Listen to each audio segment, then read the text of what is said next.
হাতজোৰ কৰি অসমীয়া মানুহক অনুৰোধ কৰিম মাটি বাৰী যাতে অচিনাকি লোকক বিক্ৰী নকৰে। আমাৰ মাটি আমি যি বিক্ৰী কৰিম আমাৰ স্বজাতিত বিক্ৰী কৰিম। ভাড়া ঘৰ দিওঁতেও সাৱধান হ'ব লাগিব।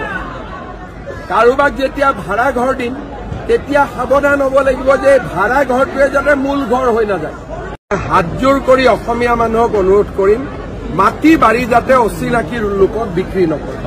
আমাৰ মাটি আমি যি বিক্ৰী কৰিম আমাৰ স্বজাতিত বিক্ৰী কৰিম। ভাড়া ঘৰ দিওঁতেও সাৱধান হ'ব লাগিব। কাৰোবাক যেতিয়া ভাড়া ঘৰ দিম তেতিয়া সাৱধান হ'ব লাগিব যে ভাড়া ঘৰটোৱে যাতে মূল ঘৰ হৈ নাযায়। হাতজোৰ কৰি অসমীয়া মানুহক অনুৰোধ কৰিম মাটি বাৰী যাতে অচিনাকি লোকক বিক্ৰী নকৰে।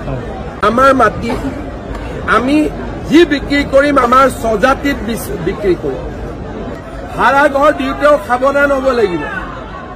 কাৰোবাক যেতিয়া ভাড়া ঘৰ দিম তেতিয়া সাৱধান হ'ব লাগিব যে ভাড়া ঘৰটোৱে যাতে মূল ঘৰ হৈ নাযায়।